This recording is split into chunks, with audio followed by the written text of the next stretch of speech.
Hello all, myself Vishal Nandikishore Jaiswal, a civil engineer by profession and a certified financial planner by passion। दोस्तों, अगर आप एक MSCB employ हो तो आपको पता चला होगा कि हाल ही में सुप्रीम कोर्ट ने एक आदेश जारी किया है जिसके तहत आप चाहे तो एम्प्लॉय पेंशन स्कीम के तहत आप अपना ऑप्शन सिलेक्ट कर सकते हो, या फिर जो जूनी पेंशन योजना है जिसे हम एम्प्लॉय प्रोविडेंट फंड कहते हैं, आप चाहे तो उसके साथ भी रह सकते हो। लेकिन इतने शॉर्ट नोटिस पर इस ऑप्शन को सिलेक्ट करने की वजह से काफ़ी लोगों में काफ़ी सवाल आए हैं, जिसकी वजह से वे ये डिसाइड नहीं कर पा रहे कि उन्हें ईपीएस 95 के साथ जाना चाहिए या फिर ईपीएफ के साथ जाना चाहिए। इनमें से कुछ 3 महत्वपूर्ण सवालों के जवाबों को एक अच्छी तरीके से देने के लिए आज मैं आमंत्रित करना चाहूँगा मेरे मेंटोर, मेरे गुरु श्री जितेंद्र फुले सर, जिनकी मदद से हम ये जानने की कोशिश करेंगे कि आपने कौन सा ऑप्शन सिलेक्ट करना चाहिए।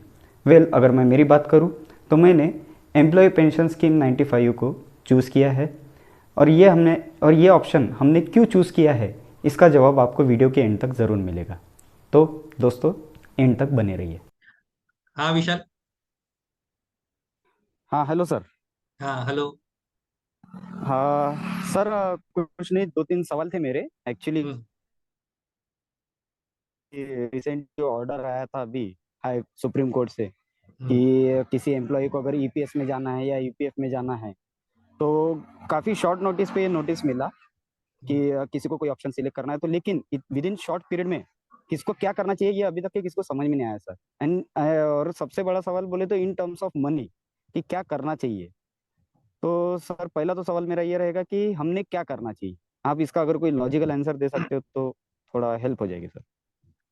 ठीक है, so that's a great question. Actually thank you for that. और ये क्वेश्चन, यस। सेम क्वेश्चन मुझे काफी लोगों ने पूछा है। तो हम लोग उसको थोड़ा सा एलिब्रेट करने की कोशिश करेंगे। अब मेरे ख्याल से जैसे तुमने मुझे इन्फॉर्म किया था कि you are going to prepare the video and upload on YouTube, तो शायद हो सकता है जब मैं एक्सप्लेनेशन दूंगा तो ये थोड़ा सा लंबा भी रहे। और देर आर मेनी पीपल वो लंबा वीडियो देखना पसंद नहीं करते। तो पहले मैं आंसर बता देता हूँ और फिर लॉजिक में बाद में बताऊंगा। तो ठीक है। तो और हम लोग लेट्स हमारा जो डिस्कशन है वो हो सकता है एमएसडीसीएल एम्प्लॉय के लिए ही हो। सो एमएसडीसीएल एम्प्लॉय में दो कैटेगरी है। एक जो लोग रिटायर हो चुके हैं, यानी 2014 के बाद जो लोग रिटायर हुए हैं, और एक दूसरी कैटेगरी जो अभी इन सर्विस में है। तो मेरा स्ट्रेट मानना है कि इन दोनों लोगों ने ये नए ऑप्शन स्कीम को ऑप्ट करना चाहिए। ये मेरा बिल्कुल फाइनल आंसर है। ठीक है। अब ये क्यों करना चाहिए उसके ऊपर हम लोग आएंगे।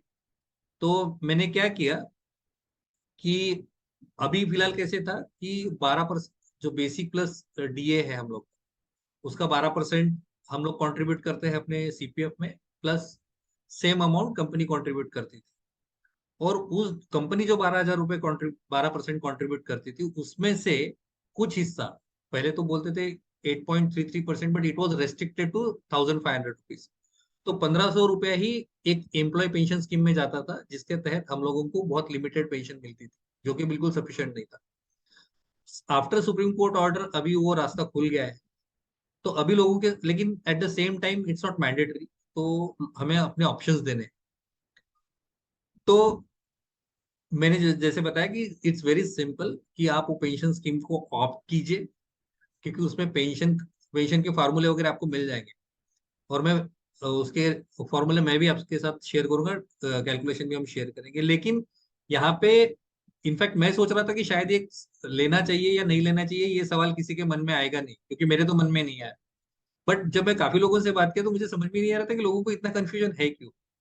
बाद में मुझे रियलाइज हुआ कि लोगों को एक्चुअली ना वो पेंशन वर्ड का ही मीनिंग, एप्रोप्रिएट मीनिंग समझ में नहीं आ रहा। और वो ये स्कीम को इन्वेस्टमेंट के स्कीम की तरह मान रहे हैं। That's a basic flaw. So let us try to focus on fundamentals. शायद अगर किसी के फंडामेंटल क्लियर हो जाए तो फिर उसको ये नंबर गेम करने की कोई जरूरत नहीं। तो ये ऑल अंडरस्टैंड कि बेसिकली हर इंसान जब काम करता है तो बहुत समय तक, लंबे समय तक काम नहीं कर पाता। जैसे अपने ऑर्गेनाइजेशन में अगर हम लोग बात करें तो लोग 58 में रिटायर हो जाते हैं। 58 में कंपनी उसके बाद उसको सैलरी नहीं मिलती, और वो, लेकिन वहां से टिल हिज डेथ उनको उसको पैसे की तो जरूरत पड़ेगी। और उसके लिए हम लोग पॉपुलरली रिटायरमेंट प्लानिंग करते हैं। तो रिटायरमेंट प्लानिंग का भी वही मतलब होता है कि आपको हर महीने सब स्पेसिफिक अमाउंट मिले जो आपकी रिक्वायरमेंट, स्पेसिफिक रिक्वायरमेंट आपको मिले। ठीक है। अब पेंशन में क्या होता है, पेंशन का भी वही मतलब है कि आपको after your retirement without working you will get some amount. Now लोगों को ये लग रहा है कि वो अमाउंट सफिशिएंट होगी कि नहीं होगी, तो ये तो बिल्कुल क्लियर है कि भाई आपको पहले जितना पेंशन मिलता था उससे ज्यादा पेंशन अभी मिलने वाली है, और लोगों ने कैलकुलेशन भी काफी कर ली। तो आपको पेंशन मिलने वाली है, और वो कब तक मिलने वाली है, आपके डेथ तक मिलने वाला है। तो अगर आपके डेथ तक कोई कैश फ्लो का प्रोग्राम है तो वो डेफिनेटली आपने उसके लिए जाना चाहिए, उसके लिए ना बोलने को कोई सवाल ही नहीं होता। प्लस एक अच्छा फीचर इसमें ये भी है कि something goes wrong with you, तो आपके स्पाउस को, जो जनरली आपके ऊपर निर्भर करते हैं, डिपेंड रहते हैं, उसको भी 50% मिलने वाला है।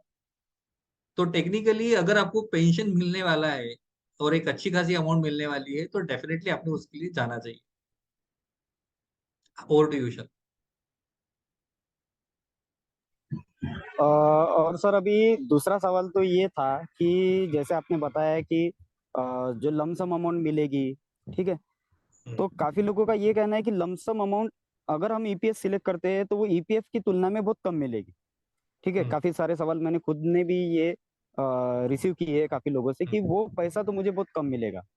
और काफी लोगों का तीसरा सवाल ये भी है कि अगर उनकी प्री मैच्योर डेथ हो गई तो पेंशन में उनकी फैमिली को आधा ही पेंशन मिलेगा, प्लस उतने करोड़ का ये या जो भी जो डिफरेंस आता है ईपीएफ वर्सेस ईपीएस में, तो वो डिफरेंस भी चला जाएगा। तो राइट इसको राइट। हम कैसे उन्हें आंसर्स दे? अगर लॉजिकली इसका कोई अगर कैलकुलेशन बेस्ड अगर आंसर होगा तो शायद हम और अच्छी से। Sure sure. तो that's again a good question कि ये एक चीज है कि आपको in case of your death, आपको अमाउंट, क्योंकि ये अमाउंट आपको वापस कभी नहीं मिलने वाली जो ईपीएस में गई। तो इसके मैंने खुद के लिए जो कैलकुलेशन किया, वो डेमो के लिए मैं कैलकुलेशन आपको प्रेजेंट करूंगा, उससे आपको एक फेयर आइडिया आ जाए। बट बेसिकली कैसा है कि मैं फिर से दोहरा दूं, पेंशन ये इन्वेस्टमेंट स्कीम नहीं है। रिटायरमेंट में लोग बोलते हैं कि अभी जैसे बोला कि सर आपने बोला कि अगर मेरी डेथ हो गई तो क्या होगा। तो early death is not a problem. Retirement में सबसे बड़ा प्रॉब्लम है कि अगर आप ज्यादा लंबे समय तक जिंदा रह गए तो क्या होगा। जो लोग कॉर्पस जमा करते हैं, रिटायरमेंट प्लानिंग करते हैं, और मान के चलिए, और हम लोग लाइफ एक्सपेक्टेंसी कैलकुलेट करते हैं कि 70 75 और 80 तक, मान के चलिए कि वो इंसान अगर 100 साल तक जिंदा रहा तो फिर क्या होगा, उसका कॉर्पस खत्म हो जाएगा एट व्हेन ही बिकम 75 और 80। और इस बात की भी कोई गारंटी नहीं कि उसके डिपेंडेंट, उसके बच्चे उसका साथ दे। तो आपको डेफिनेटली एक ऐसी स्कीम में जाना चाहिए जो ये प्रॉमिस कर रही है कि जब तक आप हो तब तक आपको पैसे मिलेंगे, क्योंकि आप कब तक रहने वाले हो इस बात की कोई गारंटी। ठीक है। Coming back to your basic question कि सपोज दूसरा जो सिनेरियो है कि उसमें अगर मैं मेरी जल्दी डेथ हो गई तो क्या हुआ, लेट्स से 58 में मैं रिटायर कर गया और कोई एम्प्लॉय 2 3 साल में ही हो गया, तो उसके तो पैसे वसूल नहीं हुए। तो उसके लिए बहुत सिंपल है कि उसने अपने कैलकुलेशन के हिसाब से ये कैलकुलेट करना चाहिए कि उसका ईपीएस में कॉर्पस कितना जमा हो रहा है, और उतने ही कॉर्पस का वो at the age till his 70 age अगर उसका एक सिंपल सा टर्म इंश्योरेंस ले ले तो उस चीज को हेज किया जा सकता है। तो दोनों सीन में मेरे लिए विनिंग पोजीशन होगी।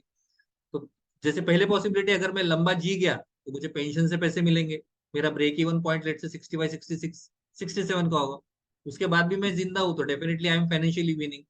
और उससे पहले अगर मुझे कुछ हो जाता है तो मेरे पास एक टर्म इंश्योरेंस का कवर है 1 सवा करोड़ रुपए का, जो स्पेसिफिकली मैंने पेंशन स्कीम को कवर करने के लिए लिया हुआ है, ना कि मेरे रेगुलर टर्म इंश्योरेंस को। रेगुलर टर्म इंश्योरेंस अलग चीज रहेगी, सिर्फ पेंशन से आपका जो सो कॉल्ड नुकसान होने की संभावना है उसको कवर करने के लिए। टू एलेबोरेट माई पॉइंट ना, I will share my screen, तो शायद फिर ज्यादा क्लियर हो जाए। प्रेजेंट सैलरी वाला ये एक सीन में बता देता हूँ कि लेट्स से इसके लिए आपको डेटा क्या लगेगा, बाकी सारी जगह फॉर्मूले है। तो आज के तारीख में मैंने by the end of the December 22, ठीक है, मेरा सीपीएफ का मेरा कितना शेयर है, जो आपको आप अपने एम्प्लॉय पोर्टल में अगर जाएंगे तो वहां से आपको मिल जाएगा, राइट। सो वहां से आपका सीपीएफ का, आपका खुद का बैलेंस पता चल जाएगा, और दिसंबर एंड में कंपनी का क्या शेयर था वो पता चल जाएगा। तो इसको मैं थोड़ा बड़ा करूँ, ओके। तो और जो हम लोगों को अभी एक नोटिस आई है जो वो भी पोर्टल पे अवेलेबल है कि अगर आप ईपीएस को ऑप्ट करते हो तो आपको कितना अमाउंट रिटर्न करना है। तो मेरे केस में आज की तारीख में मेरा शेयर कुछ 23 लाख के आसपास दिख रहा है, because I have withdrawn some amount previously.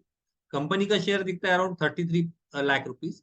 और इनकेस इफ आई ऑप्ट तो मुझे वापस करना है 21 लाख के आसपास। और मेरा प्रेजेंट ईपीएस में, क्योंकि ईपीएस में मैं पहले भी कुछ अमाउंट डाल ही रहा था, अभी रिसेंटली मैं 1500 रुपए डाल रहा था, पहले थोड़ा ज्यादा अमाउंट डाल रहा था, कम अमाउंट डाल रहा था, तो उस ईपीएस अकाउंट में अभी 4,94,000 रुपीज ये है, जमा है। और मेरे जनवरी 23 का जो मेरा बेसिक है, इट इज 1,34,000। ओके, ये आपको आपके सैलरी स्लिप से मिल जाएगा, ये आप कैलकुलेट कर सकते हो। जो मैंने अभी, अगर मेरी बाजू की जो एक ये जो है, आपने आपके सैलरी के अगर डिटेल्स होंगे तो उससे आप पता कर सकते हो कि आपके ईपीएस में कितना फिलहाल के लिए जमा है। Right, coming back to this, so with this number जो मैंने कैलकुलेट किया, तो आई विल, तो मुझे ये पता चला कि जब मैं रिटायर हो जाऊंगा, मैंने यहाँ पे क्या कंडीशन मेंशन की है कि हमारा डीए हर 6 महीने में 3% से बढ़ेगा, प्लस मेरा बेसिक भी बढ़ते रहेगा। राइट, तो this is my basic plus DA, इसी के ऊपर सारी चीज कैलकुलेट होनी है। ये मेरा कॉन्ट्रीब्यूशन है। अब क्या होगा, since I opted for EPS, तो सीपीएफ के अकाउंट में ओनली 3.67% जाएगा, वेयर एज ईपीएस के अकाउंट में 8.66% जाएगा। राइट, सो हम लोग फाइनल कंक्लूडिंग कैलकुलेशन देखते हैं। अगर मैं पूरा सर्विस कर लेता हूं तो क्या होता है, तो you will come to know कि मेरा जो अभी सीपीएफ में मेरा कंट्रीब्यूशन प्लस कंपनी का जो 3.67 है, उनकी टोटल, उसकी टोटल लगभग 1.58 1,58,00,000 हो जाता है। प्लस मेरे ईपीएस के अकाउंट में लगभग 1.20 आता है, यानी 1.2 करोड़। यानी अगर मैं कंपेयर करूं तो मुझे ये पता चलेगा कि अगर मैंने ईपीएस को ऑप्ट नहीं किया होता तो मुझे ये 1,58,00,000 प्लस ये 1,20,00,000, ऐसे 2,70,80,00,000 के आसपास मिला होता। But since I have opted for the pension, मुझे ये 1,20,00,000 रुपए नहीं मिलेगा, लेकिन इसकी जगह मुझे ये पेंशन मिलेगा, जो कि मैंने कैलकुलेट की है। पिछले जो फार्मूला हमें सबको पता है कि आपका पिछले 60 साल का, 60 महीने का बेसिक प्लस डीए जो रहेगा, इनटू आपकी सर्विस डिवाइडेड बाय 70, 2 साल का वो ऐड करके। तो मेरे केस में मेरा पेंशन बन रहा है लगभग 1,54,000 रुपए। तो सेम जो चीज आप बोल रहे थे कि भाई अगर मेरी प्री मैच्योर डेथ हो गई तो मेरा ये ब्रेक इवन पॉइंट कैसा है, तो सेम चीज हम लोगों ने कैलकुलेट करने की कोशिश की। अगर ये मैं पेंशन नहीं लेता तो ये 1,20,00,000 मुझे मिलते, और ये 1,20,00,000 रुपए में कहीं तो भी इन्वेस्ट करता, और मान के चलो कि मैं उसमें से उतनी अमाउंट विड्रॉ कर रहा हूँ जो मुझे पेंशन के रूप में मिलती थी, एक 1,54,000 के आसपास, और मैं रिटर्न लगभग जनरेट करने की क्षमता रखता हूँ 7.5%, तो ये पेंशन या ये अमाउंट कितने दिन तक मुझे चलती। तो ये कैलकुलेशन मुझे बताता है कि ये अमाउंट मुझे 8 साल 9 महीने, मोटे मोटे तौर पे 9 साल पकड़ के चलिए, 9 साल चलती। यानी हुआ क्या है कि ये 1,20,00,000 रुपए मुझे रिकवर करने के लिए लगभग 9 साल का टाइम लग रहा है। तो इससे पहले अगर मुझे कुछ हो जाता है तो ये अगेन 50% हो जाएगा, so I am so called at risk. तो मुझे हेज कैसे करना है कि अगर मैं एक टर्म इंश्योरेंस ले लेता हूँ, और कहाँ तक के मुझे लेना है, मुझे मेरा एज 58 के बाद मेरा रिटायरमेंट शुरू होने वाला है, तो 58 प्लस 9 ईयर्स, चलो मैं और 1 साल और ऐड कर दूं, अगर मैंने 70 साल तक 1,20,00,000 रुपए का इंश्योरेंस ले लिया तो मैं अभी प्रॉफिट पे, बिकॉज यहाँ पे दो ही सीन होंगे, एक तो मैं टिल 68 70 तक जिंदा रहूंगा या नहीं रहूंगा। अगर मैंने 68 पार कर लिया तो डेफिनेटली आई मीन प्रॉफिट, मैंने ज्यादा अमाउंट ले लिया है मेरे इन्वेस्टमेंट से। और इनकेस उससे पहले कुछ हो जाता है तो मेरे वाइफ को पेंशन 50% मिलते रहेगी, plus this insurance company will pay me back what I have given to the EPS. So that is a way you can hedge your position in a simplistic manner. यहाँ पे एक सबसे important चीज ये है कि ये जो कैलकुलेशन की मैंने ये मान के चला है कि मेरा सेम सैलरी का स्केल है, लेकिन जनरली आपकी तरफ पे फिक्सेशन भी होंगे, तो डेफिनेटली जो पेंशन हमने अभी कैलकुलेट किया इससे ज्यादा होगा, that will be more helpful to the employee. मैंने और एक सिनेरियो कैलकुलेट किया, क्योंकि मैंने ये पिछले, अभी right now I am working in MSCDCL from last 20, हाँ ऑलमोस्ट 25 ईयर्स। तो आई हैव नोटेड कि सैलरी जनरली 7 साल में डबल हो जाती है। तो इसका मतलब सैलरी का जो ग्रोथ रेट है हमारे तरफ वो 10% का है। तो ये 10% का सीनियर वो आगे भी कंटिन्यू रहा, तो मुझे पता चला कि मेरा सैलरी कैसे बढ़ने वाला है। तो अकॉर्डिंगली जब मैंने कैलकुलेशन किए तो आई केम टू नो कि मेरा पेंशन उस समय लगभग 1,96,000 रहेगा, और मेरा जो अमाउंट यहाँ पे ईपीएस वालों के पास रहने वाला है that is 1,31,00,000 rupees. So in same logic I will use. तो ये जब मैंने कैलकुलेट किया तो मुझे पता चला कि मेरा ब्रेक इवन पॉइंट 7 साल 1 महीने के पास है, because now my pension is higher. तो अब इस केस में मैं क्या करूंगा, इस केस में 58 प्लस 7 साल पकड़ के चलिए, तो वो लगभग 65 आ जाते हैं। चलो सेफ्टी के लिए, क्योंकि इंश्योरेंस का कॉस्ट इतना ज्यादा नहीं होता, तो मैं 70 तक फिर से ले लूँ। तो सेम सीन कि अगर मैं 65 के पहले अगर अगर मुझे कुछ हो गया तो मैं इंश्योरेंस कंपनी विल पे मी 65-70 तक, और 70 तक अगर मैं जिंदा हूँ तो डेफिनेटली मैं बेनिफिट में ही हूँ ना, आई have withdrawn all the amount. And fundamentally एक चीज, ये apart from this calculation, so calculation मैंने आपको इसलिए दी है ताकि आप ये समझ सके कि ये आपको बेनिफिशियल है, प्रोवाइडेड आप वो एक अच्छा सा टर्म इंश्योरेंस। और वो टर्म इंश्योरेंस कैलकुलेट करने के लिए आपको ये कैलकुलेट करना होगा, क्योंकि आपका ये भी सवाल रह सकता है कि कितना टर्म इंश्योरेंस ले। तो टर्म इंश्योरेंस आपने जो ये अमाउंट आ रही है उससे 25 1 लाख रुपए ज्यादा का लेना चाहिए, बिकॉज सैलरी ज्यादा होने की संभावना रहेगी। सेकंड इंपॉर्टेंट चीज है, apart from all this numbers, सब में से कि सर आपने रिटर्न जो कैलकुलेट किया है वो 7.5% पे कैलकुलेट किया है। हो सकता है I am very smart investor, तो मैं पोस्ट रिटायरमेंट में 12% कमाऊंगा, 15% कमाऊंगा, 20% कमाऊंगा। सो टू आंसर दैट क्वेरी ना, आपको ये समझना होगा कि फाइनेंशियल डिसीजन सिर्फ फाइनेंशियल नहीं होते, इमोशनल भी होते हैं। तो रिटायरमेंट, आज तक मैंने लगभग 250 रिटायर्ड लोगों के लिए उनका फाइनेंशियल प्लानिंग किया, तो और अभी भी मैं उनके कांटेक्ट में हूँ। तो आई अंडरस्टैंड कि उसके पीछे की फिलोसॉफी क्या होती है। तो एक्चुअली क्या होता है कि अगर आपके पास एक कॉर्पस है और आपने कॉर्पस कहीं इन्वेस्ट कर लिया और उससे आप अगर विड्रॉल ले रहे हो, तो इन दैट सिनेरियो आपके रहने से या नहीं रहने से कुछ फर्क नहीं पड़ता, क्योंकि बैंक या वो जो जिस अगर आपने म्यूचुअल फंड में डाला है तो पैसे तो आपको मिलने ही वाले हैं। तो ये सबकॉन्शियसली आप एक्सेप्ट कर लेते हो कि मेरे रहने नहीं रहने से कुछ फर्क नहीं पड़ता। ऑन द कॉन्ट्री एक पेंशनर को पता होता है कि मुझे पेंशन तब तक मिलेगी जब तक मैं जिंदा हूँ। तो ये सेकंड सीन में आदमी को जिंदगी जीने की या जिंदा रहने की इच्छा ज्यादा होती है। तो therefore it adds value because he understands कि मेरे जिंदा रहना एक वैल्यूबल इवेंट है। करेक्ट। सो अकॉर्डिंगली वो, ओके। सो इस केस में क्या होगा कि उसको रहने की इच्छा होगी। दैट इज वेरी इंपॉर्टेंट, क्योंकि इतने साल काम करने के बाद उसे हमें अपने बारे में एक प्राउड फील होता है हमेशा, बिकॉज वी अंडरस्टैंड कि मैं 30 दिन काम करता हूँ, 30 दिन के बाद मुझे सैलरी मिलती है, तो मेरा कोई वैल्यू है। तो अगर मैं रिटायर्ड हो बराबर। जाता हूँ और मेरे जिंदा रहने की वजह से मेरे घर में अगर पैसे आ रहे हैं, तो तब भी मुझे पता चलेगा ना भाई मैं जिंदा हूँ इसलिए मेरे घर में पैसा आ रहा है। सो यस आप सर। कैलकुलेशन भी कर लीजिए, या आप साइको या जो जैसे मैंने बोला कि साइकोलॉजी के पर्सपेक्टिव से भी सोच लीजिए। तो आपने ये स्कीम में जाना ही चाहिए। और जैसे मैंने बोला कि जिन लोगों के दिमाग में, ये सब लोग एग्री करेंगे कि इसमें जाना चाहिए, लोगों के दिमाग में जो बेसिक सवाल था कि भाई अगर प्रीमेच्योर डेथ हो जाती है, अगर मैं 58 पे रिटायर हो गया, मुझे पैसा नहीं मिला और मेरी 2 साल में 3 साल में ही मृत्यु हो जाती है, तो कैसे होगा उस।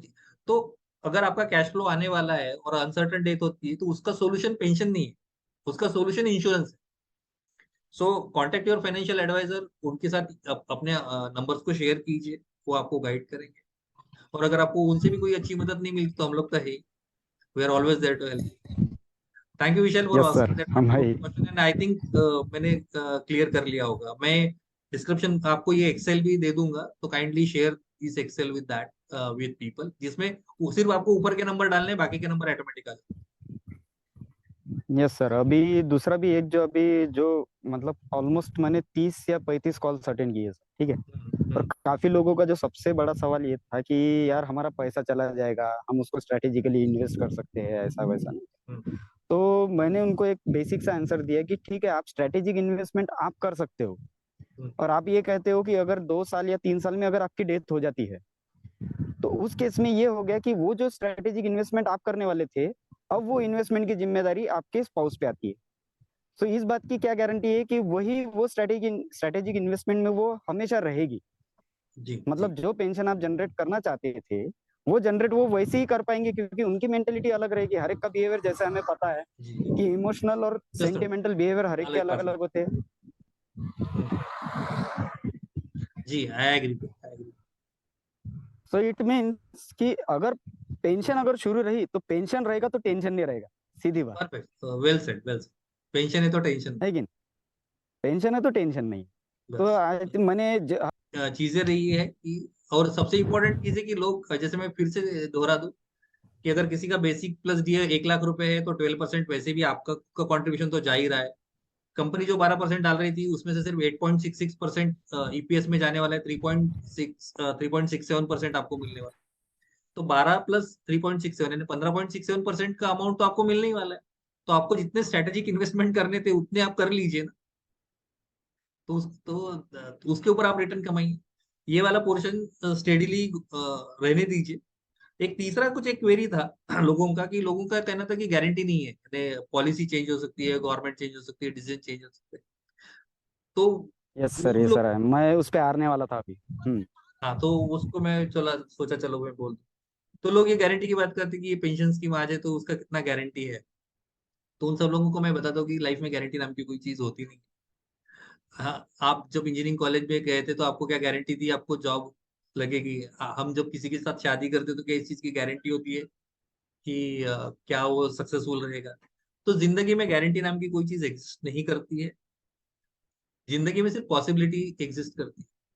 हमें पॉसिबिलिटी को देख के जाना चाहिए। तो सिंस आज ये पॉसिबिलिटी है कि till my after my retirement, till my death, company और government is going to pay me, I should go with that. तो ये गारंटी वारंटी का झंझट छोड़ दीजिए, ऐसा कुछ नहीं रहता। और वैसे भी लॉ ऑफ लैंड है, तो जो रिस्क, अब यहाँ अभी तो आजकल तो हवा में सांस लेना भी रिस्क हो जाता है, लेकिन फिर भी हम लोग उस रिस्क के साथ रहते ही है ना। You have to go with that. So finally, अगर टेक अवे अगर है तो बिंदास होके इस स्कीम में जाइए। This will definitely give you a better life. Yes. Thank you. Okay sir, thank you sir. Okay, मैंने भी, मेरे जितने भी लोग थे उनको भी वही सजेस्ट किया है कि ईपीएस के साथ में जाए। होपफुली कि हम दोनों लोगों की मदद कर पाए ये डिसीजन लेने में कि उन्होंने क्या करना चाहिए और क्या नहीं करना चाहिए। Yes, yes, absolutely. And it was pleasure to yes. Talking to you.